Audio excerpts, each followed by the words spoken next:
Eu gostaria então que vocês pudessem abrir comigo em Mateus, no capítulo 26. Eu não sei quantos de vocês, estão aqui acompanhando as palavras de domingo, mas as últimas palavras foram sobre ter uma consagração intencional. Antes ali do Worship Day que nós tivemos, a palavra de semana passada foi sobre uma obediência, sobre crescer em obediência. E essa semana eu fiquei a pensar no que eu iria compartilhar e buscando do Senhor. E com tudo que nós sempre falamos aqui, principalmente eu, mulher, eu falo assim, nunca eu vou subir aqui nesse púlpito e vou partilhar algo que primeiro o Senhor não trabalhou na minha vida. Que primeiro o Senhor realmente não ministrou o meu coração para que depois eu possa transbordar. E eu acredito que então, o que o Senhor realmente tem falado para nós, para mim e também quer transbordar como igreja é sobre entrega. E nós vamos falar isso nessa manhã. Mas antes de eu, então, poder realmente falar tudo que o Senhor falou comigo, eu gostaria então que vocês pudessem acompanhar comigo a leitura bíblica. No Evangelho de Mateus, capítulo 26, nós vamos ler do 38 em diante. Amém? Diz assim, 38. Então lhes disse, a minha alma está profundamente triste até a morte. Ficai aqui e vigiai comigo. Adiantando-se um pouco, prostrou-se sobre o seu rosto, orando e dizendo, meu Pai, se possível, passa de mim esse cálice, todavia, não seja como eu quero, e sim como tu queres. E voltando para os discípulos, achou-os dormindo e disse a Pedro, então, nem uma hora pudesses vós vigiar comigo? Vigiai e orai para que não entreis em tentação. O espírito, na verdade, está pronto, mas a carne é fraca. Tornando-se a retirar, orou de novo, dizendo, meu Pai, se não é possível passar de mim esse cálice, sem que eu o beba, faça a tua vontade. Senhor, obrigada, Deus, por essa manhã. Obrigada, Deus, porque realmente, Senhor, nós já pudemos, Senhor, te louvar e honrar, Senhor, a tua presença com o nosso louvor, com a nossa adoração, com os nossos dízimos, com as nossas ofertas. Mas, Senhor, que nessa manhã, Deus, realmente, nós possamos ser responsivos, Deus, com a palavra ministrada. Que nessa manhã, Senhor, a tua presença, Senhor, venha sobre nós. E que realmente, Senhor, a gente venha a ter, Senhor, um posicionamento, Senhor, assim como Jesus Cristo teve ali, Senhor, no Getsemane. Nós pedimos, Deus, que a tua palavra entre em nós, Senhor, e crie raízes profundas. Que o fundamento, Senhor, da entrega genuína, do evangelho genuíno, de obediência, de entrega, de rendição, seja parte, Senhor, das nossas vidas, Pai, no nome de Jesus. Amém. Então aqui, queridos, a gente tem nessa passagem realmente que Jesus, então ele está ali no Getsemane, ele está ali realmente passando por aquele momento, de angústia, entregando, ele sabe o que ele vai passar, e ele está ali, e ele chega para os discípulos, para Pedro, e fala assim, vocês não podem orar por mim nem uma hora, não é? Mas ele volta e fala lá ao Senhor, Senhor, se possível, afaste de mim esse cálice. E esses dias até o Senhor falou muito comigo, eu até partilhei no meu Instagram, que a entrega genuína quando nós fazemos. Não é entrega que nós, muitas vezes para nós, que subimos aqui, que ministramos a palavra, não é entrega que geralmente vocês veem, mas é aquilo que a gente gera no nosso secreto com o Senhor. E eu tenho certeza que Jesus também, ele esteve lá, ele sozinho com Deus. Enquanto ele orava lá no Getsemane, os discípulos estavam um pouco mais afastados para aguardar. Então eu creio realmente sobre entrega. E nesse texto a gente consegue perceber a humanidade de Jesus. Nesse texto a gente consegue realmente entender aquilo que está escrito em Filipenses 2, no capítulo 2, versículos 5 a 8, que fala que Jesus se esvaziou de toda a sua glória. Ele se esvaziou e ele se fez homem, né? Ele se fez homem, ele se fez humano e ele foi obediente até a morte, morte de cruz. Então aqui em Filipenses realmente diz que ele se esvaziou para viver nessa terra como homem, para viver como eu e você vivemos. Jesus, ele não deixou de ter o atributo da divindade, ele não deixou, mas quando ele se fez homem, ele não usava esses atributos que ele podia ter. Ele, na palavra diz que ele caminhava no deserto, então ele não se fez onipresente. Ele ia de cada cidade, ele estava lá, ele estava na casa de Jairo, ele estava em cada lugar Jesus estava, então ele caminhou como os homens. Ele não usou dos atributos da sua divindade, mas vivia como nós vivíamos e como os homens da sua época viviam. Mas ele era ungido por Deus. Ele realmente, ele aprendeu, ele cresceu a ser ungido. E por isso ele falou também que quem cresce nele faria como ele fez as obras e obras ainda maiores. Então nisso também Jesus fala que nós, quando nós cremos nele como nosso Senhor, nós também podemos fazer aquilo que ele fez. Porque ele se fez homem como eu e como você. Então não há nada que nós possamos passar que o Senhor permita que não seja suportável. E aqui então nós temos realmente um exemplo a ser seguido, né? E realmente aqui a gente vê rendição e entrega do Senhor Jesus. Mas a gente pode ver que ali nessa oração do Senhor havia algumas coisas, eu destaquei aqui 3 coisas, né? Que realmente são muito importantes e que nós vamos falar sobre essa manhã. A primeira delas é um conflito de vontades. A gente vê que Jesus fala, Senhor, se possível, afasta de mim esse cálice. Mas se não puder, então eu vou beber. Então ali é um conflito realmente de vontade. Jesus tinha vontade. A segunda coisa que nós vemos é que a vontade de Deus, ela deve vir antes da nossa. A vontade do Senhor, ela deve vir, ela deve ter primazia na nossa vida.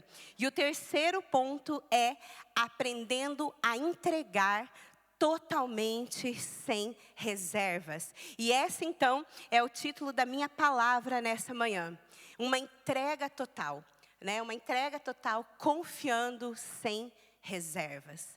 Porque aqui, como nós vemos, né, Jesus realmente, e como diz lá em Filipenses, diz assim, ele aprendeu a ser obediente. Então nós vamos caminhar aqui sobre esse texto nessa manhã e nós vamos então conversar sobre isso. Quando Jesus ora, ele se coloca num lugar realmente de conflito, porque ele ora 3 vezes. E nas 3 vezes ele fala, se possível, afasta de mim esse cálice. Se possível, afasta de mim esse cálice. Então realmente ali a gente pode ver que ele fala assim, o espírito está pronto, mas a carne não. Ou seja, a vontade humana sabia o que ele passaria. E não era realmente só pelo fato dele saber a dor que ele passaria. Porque naquela realmente altura, às vezes a gente pensa assim, nossa, só Jesus morreu crucificado na cruz. Não, era realmente uma morte, ela era comum, ela era dada aos piores, né? Mas sabia o que passaria. Jesus já sabia ali o que ele passaria. Então ele orou e falou, se possível, afasta de mim esse cálice. Sabe, às vezes nós temos uma tendência a confundir que a oração, ela existe, ou nós só a fazemos, ou nós só a praticamos, para que o Senhor responda a algo que nós queremos. Muitas vezes nós entramos no nosso lugar secreto e nós estamos ali e nós oramos e falamos, Senhor, né? Muitas vezes a gente fala, não vou dizer aqui o que você ora, você sabe o que você ora.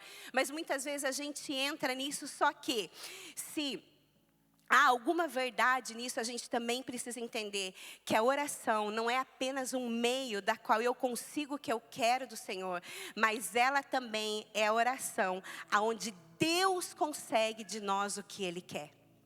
Quando nós realmente nos submetemos a essa vontade do Senhor, quando realmente nós oramos como Jesus falou, e Ele tem que ser o nosso exemplo maior. Ele diz assim: Senhor, que seja feita a tua vontade, não a minha. Nessa oração, o Senhor conseguiu de Jesus o que Ele queria. E muitas vezes nós também precisamos entender que a oração deve ser quando Deus consegue de nós aquilo que Ele quer. E entra então naquilo que nós falamos semana passada sobre obediência. Sobre realmente nós nos entregarmos a ponto realmente de obedecer ao Senhor, sem nos preocuparmos com a dor de uma entrega ou com uma dor daquilo que irá acontecer. Veja bem que Jesus, Ele chega a suar gotas de sangue. E isso é algo que a medicina chama de hematidrose. Ou seja, é quando a pessoa está em tanta agonia emocional. Um ser humano, ele entra em tanta agonia emocional que realmente os fatores emocionais provocam o rompimento das veias capilares e o sangue se mistura ao suor. Então isso pode acontecer comigo e com você, dependendo então o nível de estresse do Senhor Jesus como homem. Era tanto porque Ele sabia que Ele iria sofrer, Ele iria passar por dores insuportáveis, por dores que eu e você não conseguimos imaginar. Mas Ele também sabia que Ele ia carregar sobre Ele todo o pecado do mundo. E isso realmente é algo que Ele sabia o peso que Ele carregaria. Então Ele fala assim: Senhor, faça a sua vontade, não a minha. Mais ou menos Jesus está falando assim: Senhor, se eu puder escapar, me ajuda. Mas eu não quero fazer a minha vontade, eu quero fazer a tua vontade. E esse é o primeiro nível de entrega realmente que nós precisamos entender. A entrega, ela dói. Uma entrega genuína, ela realmente mexe com o nosso coração. Porque se for uma entrega de algo que não tem um significado para você emocional, ela não é uma entrega genuína. Muitas vezes nós falamos aqui sobre a questão do jejum, e às vezes eu acho que eu até já falei isso, eu falei, gente, o jejum ele é se abster de alimentos. Não é me abster de um alimento, é abster-se dos alimentos. Então é 24 horas, é 12 horas, porque isso tira a gente da zona de conforto. E uma entrega total, sem reservas, de confiar naquilo que Deus vai fazer, é algo que realmente Ele precisa. Essa entrega, ela precisa nos doer. A entrega precisa ser algo realmente que você fale, como Jesus falou: Senhor, essa não é a minha vontade. Não era isso que eu queria para a minha vida, mas se é o que o Senhor quer para mim, então eu vou entregar. Entregar sem pensar na dor momentânea. Entregar sem pensar no que isso realmente hoje causa, mas você tem que pensar o lá na frente. Eu acho que ontem até alguns aqui falaram comigo, né?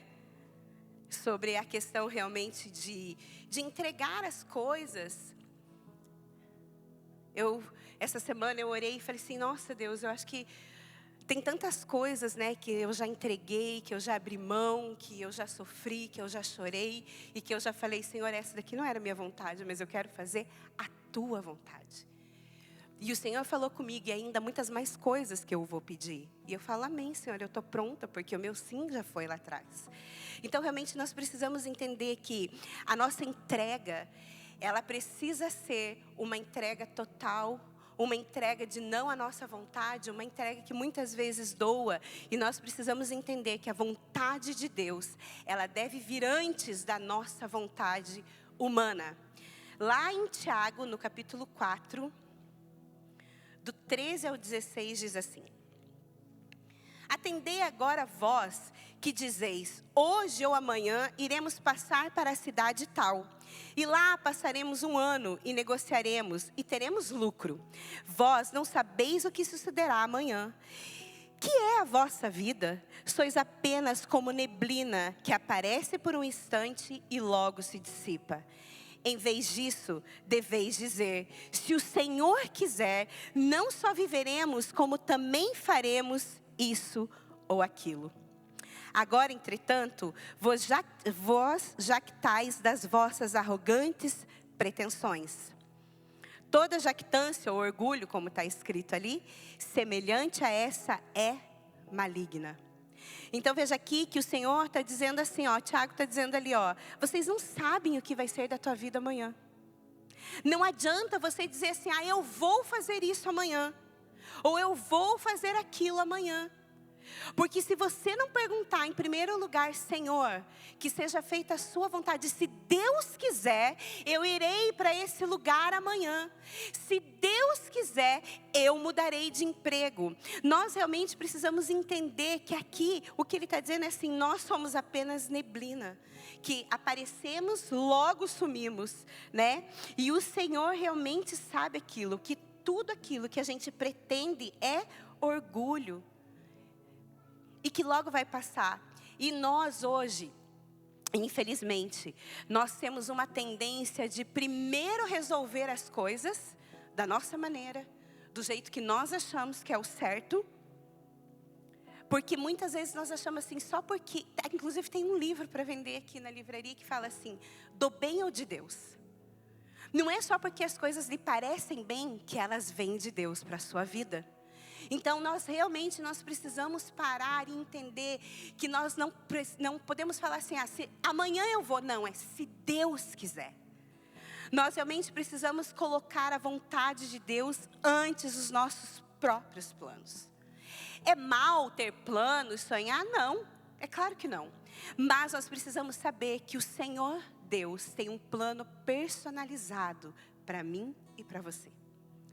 É um plano personalizado que nenhuma outra pessoa vai viver aquilo que Ele tem para você viver. Então, a gente não deve tomar nenhuma decisão sem antes perguntar ao Senhor.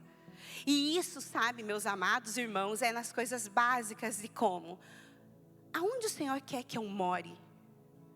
Aonde o Senhor quer que eu me estabeleça? Que carro o Senhor quer que eu compre? É nas coisas básicas que nós devemos nos entregar ao Senhor. Para que quando Ele pedir algo maior para você, você já esteja preparado para aquilo que Deus está dizendo. Para aquilo que Deus vai lhe pedir.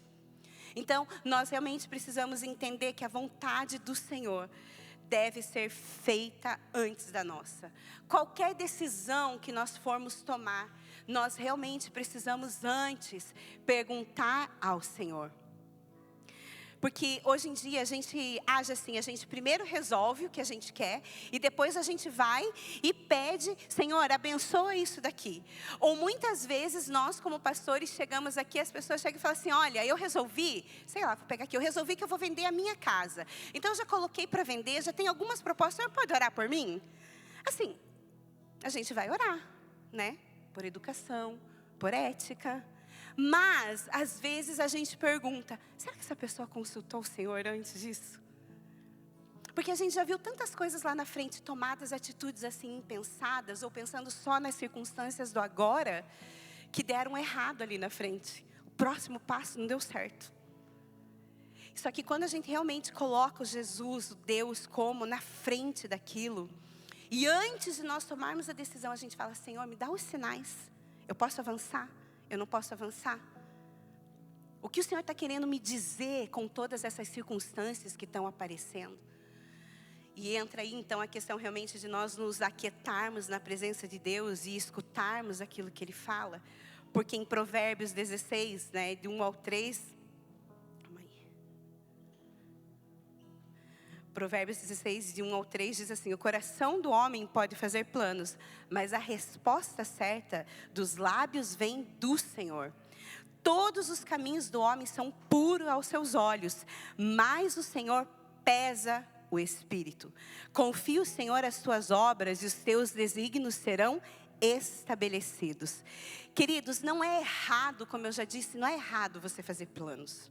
Não é errado você realmente desejar alguma coisa, mas a palavra final deve vir do Senhor. A palavra final deve vir do Senhor. E aqui em Provérbios 16 diz que o Senhor sonda, Ele pesa os nossos corações. O que isso quer dizer? O Deus sonda as nossas motivações. Deus sonda as nossas motivações. E é isso que Ele pesará. Porque muitas vezes nós tomamos uma decisão e a nossa motivação, ela é momentânea, ela é uma motivação baseada em circunstâncias. Só que eu e você, nós não conseguimos olhar o lá para frente. Nós não conseguimos saber o que o amanhã nos reserva. Mas Deus é sabido. Deus sabe do amanhã. Ele sabe que talvez o que você está decidindo hoje não vai ser bênção para a tua vida, não vai ser bênção para a tua família lá na frente. Então realmente é isso que Deus pesa, porque o Senhor sabe quais os desdobramentos dessa tua decisão. Deus sabe, e só Ele realmente sabe o que acontecerá no nosso futuro. Então se nós realmente colocarmos o Senhor à frente das nossas decisões, e antes perguntarmos assim a Ele: se o Senhor quiser, eu me moverei. Se o Senhor quiser, eu farei isso ou aquilo. E nós esperarmos a resposta da parte do Senhor, Ele então nos conduzirá a um lugar tranquilo. Amém? Então realmente a gente precisa colocar isso diante dEle. Porque quando nós escolhemos entregar, o Senhor age. Quando nós realmente entregamos algo para o Senhor que dói, que a gente realmente fala: Deus, não era isso que eu queria, mas eu vou fazer a tua vontade, que eu estou entendendo que essa é a sua vontade. Aí Deus pode agir. Mas quando nós colocamos as condições humanas diante de Deus, a gente fala assim: Senhor, olha, eu quero isso, então o Senhor abençoa isso, nem pergunta o que Ele quer. Em Mateus, no capítulo 6, no versículo 33, diz assim: buscai, pois, em primeiro lugar o seu reino e a sua justiça, e todas essas coisas vos serão acrescentadas. A primícia aqui nesse versículo, a primícia da palavra de Deus é que eu e você devemos buscar em primeiro lugar o reino de Deus. Sabe o que quer dizer isso, queridos? O que você quer dizer assim, mas o que é isso? Nós devemos buscar, em primeiro lugar, o reino de Deus antes das nossas necessidades básicas.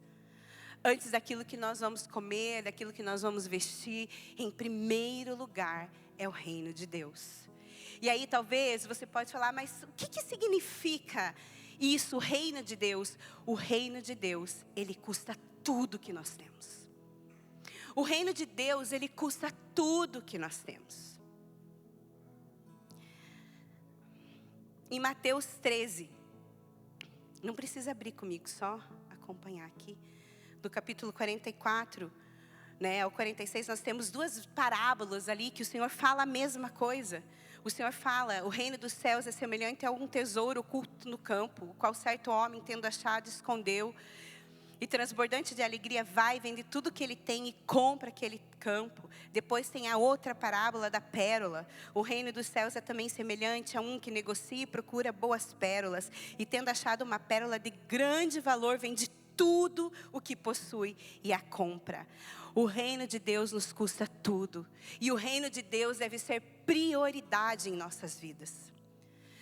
O reino de Deus, aquilo que está falado, aquilo que está dito aqui na Bíblia de Deus, ele custa tudo. E nós precisamos entender que nós já fomos comprados pelo Senhor.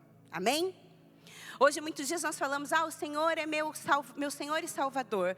Mas a primeira coisa aqui, a primícia é: Jesus Cristo é o meu Senhor. E quando eu declaro que Ele é o meu Senhor, porque essa palavra, se você buscar na Bíblia, Ele é o meu Senhor, é uma palavra que eu acho que ela nem tem definição no português. Mas é uma coisa assim: eu me submeto ao seu senhorio. E quando eu sou sua serva, quando eu sou teu servo, a minha vontade não prevalece mais.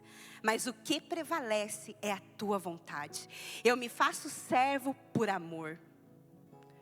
E nós então precisamos entender que quando nós nos colocamos nesse lugar de servos e saber que Deus é o nosso Senhor, Ele é o nosso Senhor e eu e você estamos aqui para fazer a vontade dEle e não a nossa, nós realmente vamos entender que isso tem que ser prioridade, que Ele é o nosso Senhor e Ele é o nosso dono.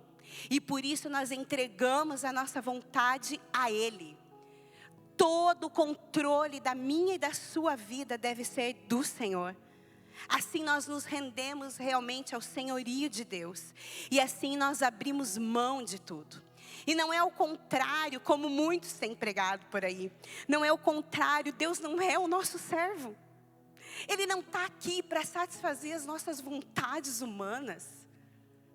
Aí você fala, não, mas foi pela graça, mas a graça tem um preço a ser paga. Não existe evangelho sem obediência, não existe evangelho sem entrega, não existe o evangelho genuíno sem rendição ao Senhor. Eu sei que hoje há muitos lugares pregando sobre o amor, permaneça assim que é muito mais fácil, mas o verdadeiro evangelho é esse. Deus é o meu dono, Ele tem que ser a prioridade. A vontade dEle tem que prevalecer sobre a minha vontade humana. Eu escolhi ser serva. Eu escolhi ser escrava por amor. Eu escolhi esse lugar. Eu não quero mais saber, eu não quero ter o controle da minha vida. Eu sou tua serva, é o que nós devemos falar. E o Senhor é rei absoluto sobre mim. Lá em Lucas, no capítulo 14, no versículo 25 ao 33, fala assim: grandes multidões o acompanhavam, e ele voltando-se lhes disse: se alguém vir a mim, e não aborrece o seu pai, a sua mãe, e mulher, e filhos, e irmãos e irmãs, e ainda a sua própria vida, não pode ser meu discípulo. E qualquer que não tomar a sua cruz e vier após mim, não pode ser meu discípulo. Pois qual de vós, pretendendo construir uma torre, não se assenta primeiro para calcular a despesa e verificar se tem os meios para concluir? Para não suceder que, tendo lançado os alicerces e não a podendo acabar, todos os que virem zombem dele, dizendo: esse homem começou a construir e não pode acabar. Ou qual é o rei que, indo para combater outro rei, não se assenta primeiro para calcular se com 10.000 homens poderá enfrentar o que vem contra ele com 20.000? Caso contrário, estando outro ainda longe, envia-lhe uma embaixada, pedindo condições de paz. Assim, pois, todo aquele que dentre vós vos renuncia tudo quanto tem, não pode ser meu discípulo. Quanto custa ser discípulo de Jesus? Perante essas leituras que nós fizemos? Tudo. Quem será chamado de discípulo de Jesus? Aquele que permitir que ele tenha o governo pleno da sua vida. E é possível, porque nós vemos que Jesus viveu isso. Então, se Ele é o nosso exemplo, nós não precisamos ter medo. Quando o Senhor nos pede algo, quando o Senhor nos pede uma entrega, a gente sabe que Ele está cuidando do amanhã. Amém? E nós precisamos então, junto com isso aqui, com essa passagem do Getsemane, a gente entende que nós precisamos aprender a entregar totalmente as coisas, confiar, sem se preocupar com amanhã. Ali ainda lá em Filipenses diz que Jesus aprendeu a ser obediente. Gente, se Jesus, ele teve pecado? Jesus não tinha nenhum pecado, nada. Ele não tinha nada contra ele. E mesmo assim a gente vê aqui que ele teve uma vida devotada a Deus, uma vida ali aprendendo das Escrituras, uma vida ali sendo usado por Deus, e ele ainda diz que ele precisava aprender. Então nós também precisamos entender que o caminho com o Senhor é um eterno aprendizado. Nós não chegamos na totalidade daquilo que Deus tem para nós. Então, a rendição, a entrega, são aprendidos durante toda a nossa vida cristã. E a gente realmente faz, e a gente é um exercício. Quanto mais a gente faz, mais a gente aprende. Quanto mais a gente faz, mais a gente aprende, mais você entende o quanto isso é benéfico para você. Em Filipenses 4:11, diz assim: Digo isso não por causa da pobreza, porque aprendi a viver contente em toda e qualquer situação. Aqui Paulo estava dizendo assim, olha, eu aprendi a viver em qualquer situação. Então o que está querendo dizer para mim? Que realmente, o que eu falei aqui, o contentamento, a nossa rendição, a entrega, ela se aprende. E... sabe, eu sei que às vezes você pensa assim, mas meu Deus, é tão pesado isso.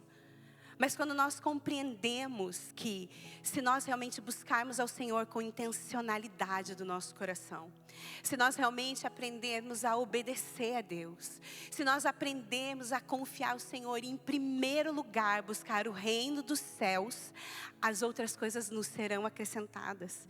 Se nós realmente entendermos que isso que nós estamos passando hoje é momentâneo, isso vai passar, essa dor não vai permanecer.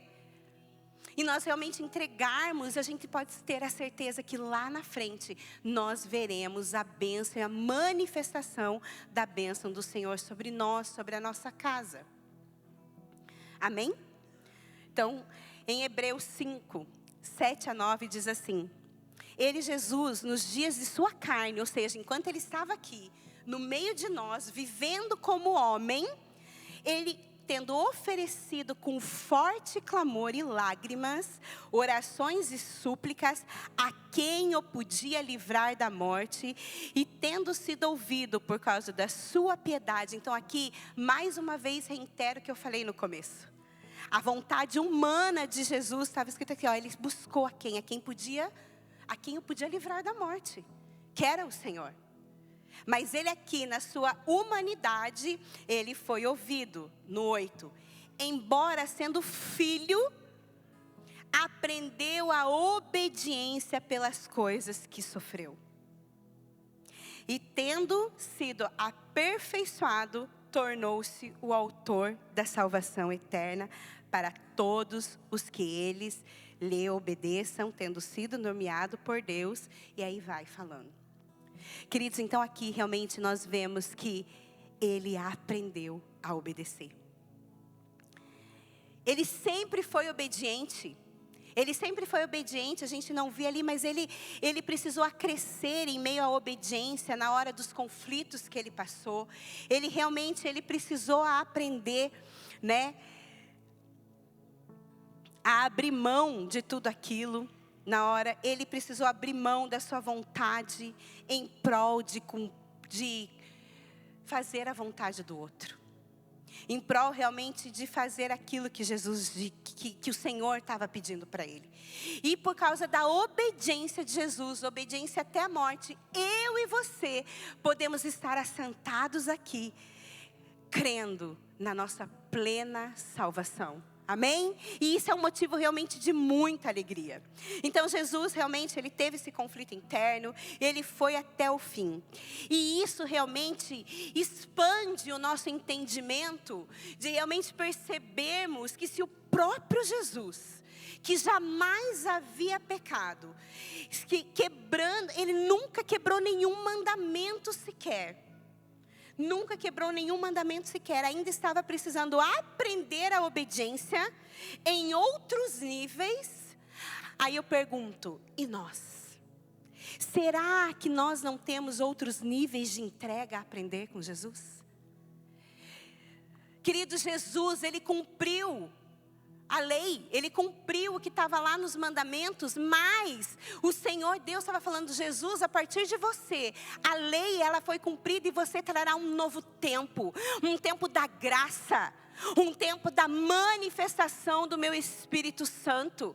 E se Jesus não tivesse cumprido isso, eu e você não poderíamos estar aqui, o véu não tinha se rasgado. Mas pela obediência dele, eu e você somos salvos. Eu e você temos um Senhor. Eu e você temos alguém que, se nós nos colocarmos em total rendição a Ele, Ele promete que tudo Ele fará bem a mim e a você. Então realmente eu pergunto, será, queridos, que eu e vocês, nós não temos outros níveis a aprender de entrega? A gente não pode ficar preso naquilo que nos custa a entrega. Como eu falei, a entrega genuína, ela dói. ela machuca. E sabe, às vezes a gente esquece que não há nada que Deus nos peça que possa ser caracterizado como injustiça. Não há nada que Deus nos peça que seja injusto ou que seja para o nosso mal. Eu não gosto muito de fazer isso, mas hoje eu vou fazer. Olha para o irmão do seu lado e fala assim, olha, tudo que o Senhor te pedir não é injusto e nem para o seu mal. Nós precisamos realmente focar no resultado final. Eu não sei aqui quantos já escutaram essa frase que eu vou dizer, e que para nós, para mim e para o pastor Sandro lá em casa, é uma frase que ela fez muito sentido, e ela faz muito sentido, e a frase é assim: piorar para melhorar. Às vezes a entrega é algo assim, puxa, eu vou entregar isso daqui, mas não vai ficar bom agora. Mas você tem que entender que lá na frente, isso vai ficar bom. Piorar para melhorar. Quantas vezes nós sentávamos dentro de casa e falávamos assim, olha, a gente está sentindo isso, eu acredito que a gente tem que entregar isso agora, eu acho que vai ser o melhor para nós, tenho sentido isso que Deus está falando. E a gente falava, mas isso vai ser ruim? Sim. E a gente falava uma outra coisa, mas eu vou usar aqui, isso aqui, né? E primeiro precisa piorar, para depois melhorar. Então, se Deus realmente está pedindo algo para a gente, né? A gente realmente precisa entender que hoje talvez doa, hoje talvez seja difícil, mas Ele precisa disso para que lá na frente Ele possa agir e trazer o melhor dEle para a tua vida e para a minha vida. Amém? Estão aqui comigo? Amém. Muitos de nós não conseguem entender ou não conseguem compreender aquilo que vem depois da entrega, né? Porque aí às vezes você entra lá no seu quarto e fala, tá bom Deus, eu entendi, vou entregar isso, vai doer, vou chorar aqui, vou entregar, mas eu não sei o que vem depois, né? Só que, sabe, uma das maiores expressões, eu desconheço outra. Talvez você depois, se você conhecer e você quiser vir me falar, mas para mim, uma das maiores expressões de entrega que nós encontramos na Bíblia é a entrega de pais que entregaram seus filhos. E quem é pai e mãe aqui sabe do que eu estou dizendo. Gênesis, esse para mim é o maior nível de entrega. Em Gênesis 22, capítulo 2, Deus acrescentou. E a gente até, o pastor Luciano, às vezes ele fala assim, nossa gente, Deus foi aqui, ó, cutucou Abraão. Porque ele fala assim, ó, acrescentou Deus, toma teu filho, teu único filho, Isaque, a quem amas. E vai-te à terra de Moriá e oferece-lo ali em holocausto sobre um dos montes que eu te mostrarei. Deus pediu aqui a entrega de Isaque a Abraão. E ainda ele fala assim, sabe aquele filho que se ama? Aquele filho que se ama tanto? Aquele filho que você demorou 100 anos para gerar? É ele que eu quero que você me entregue.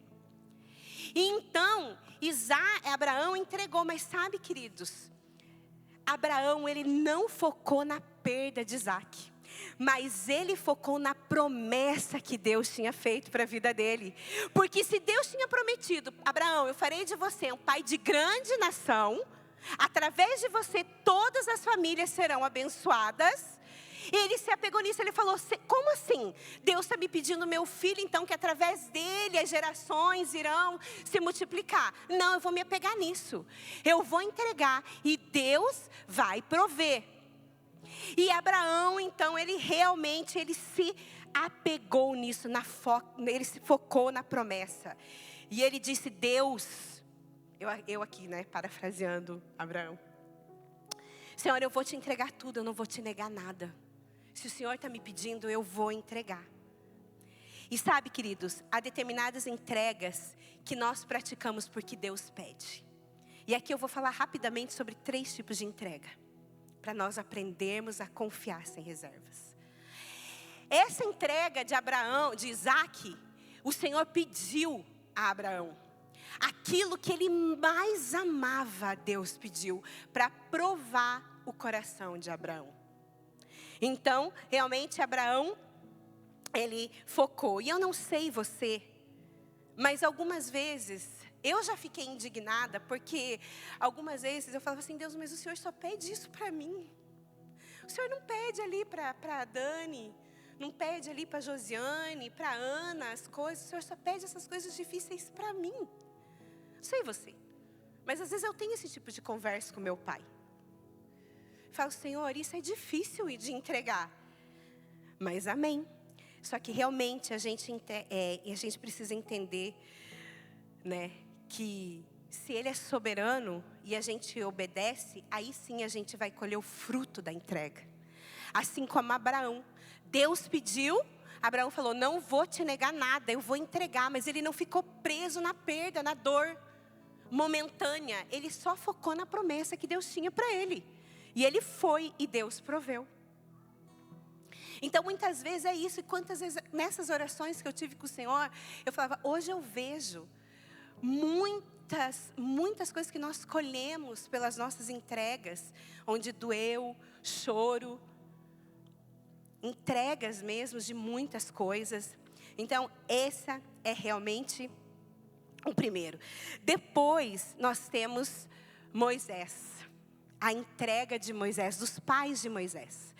Moisés, ele nasceu num tempo, lá em Êxodos, vocês vão ver, que o rei do Egito, ele mandou matar todos os meninos, porque ele tinha medo, né, que o povo hebreu, que eles fossem tão numerosos e que eles realmente pudessem formar exércitos que acabasse com o reinado dele.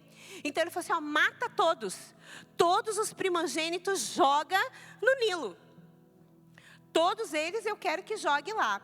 Só que aí, lá em Atos capítulo 7, diz assim que os pais de Moisés viram que o menino era formoso, né? Agora eu pergunto para você, que é pai e mãe aqui, os paizinhos aí recém-nascido. Se olha para a carinha do bebê recém-nascido, geralmente a carinha do bebê recém-nascido tem carinha de joelho, gente, desculpa, né? Mas a gente fala, oh, meu Deus, coisa mais linda da mamãe, do papai, coisa mais fofa. Todo pai, gente, acha a criança bonita quando nasce. Pronto, e algumas estão lindas mesmo, as crianças estão nascendo lindas. Mas enfim, por que será que aqui em Atos 7 diz que os pais de Moisés viram e acharam ele formoso? Porque eles olharam para Moisés e eles conseguiram discernir, esse menino tem algo especial. Esse menino tem algo de Deus sobre a vida dele. Então, Deus, nós vamos entregar ele ao Senhor. E a ideia que eles tiveram, então, ou o discernimento que eles tiveram, realmente, foi que apesar dos perigos do rio, porque claro, que quando o rei mandou lá pôr os bebês no rio Nilo, era para morrer afogado. Só que fora o afogamento, tinha os crocodilos do Nilo, que matavam mesmo. Então, não era nenhum sinal de que nós vamos colocar ele nesse cesto e vai dar tudo bem. Não era. O colocar Moisés no Nilo não era era assim escrito ali, agora está tudo bem. Não. Eles sabiam do risco que eles correriam colocando o menino ali. Mas apesar disso, eles entregaram e confiaram, sem se apegar nos perigos do rio. Sem se apegar nos perigos, sem pensar, meu Deus, mas pode vir um crocodilo. Eles não pensaram, eles simplesmente confiaram. Eles simplesmente quiseram colocar o menino nas mãos do Senhor. E aqui, então, nós entendemos que eles quiseram fazer a entrega. Esse é o segundo tipo de entrega. Eles quiseram entregar ao Senhor e confiar que Deus ia livrar. Amém? Em 1 Samuel 1:5, que eu queria que vocês lessem comigo. 1 Samuel 1:5 diz assim: a Ana, porém, dava porção dupla, porque ele amava.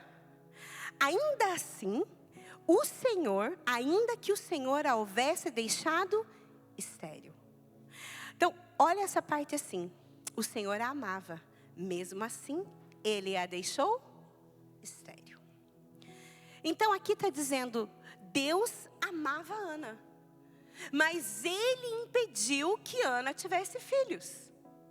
Ele impediu que Ana tivesse filhos.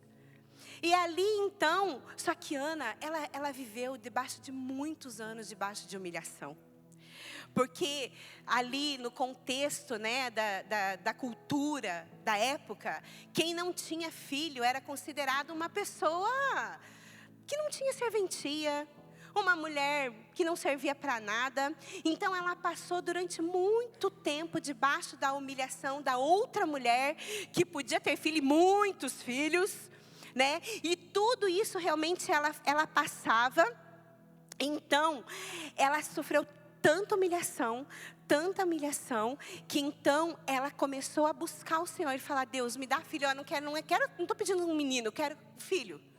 Só quero ter filho para que possa provar, né, que eu posso, para que eu possa sair dessa humilhação. Então acredito que Deus olhou e falou assim, tá bom então. Se você está dizendo que se você tiver um filho, você vai entregá-lo a mim, eu vou aceitar a tua proposta. E Deus então abriu a madre de Ana. Deus provocou na Ana a entrega. Como ali, mas ele provocou. Ele falou, então Ana, me entregue. Que aí a gente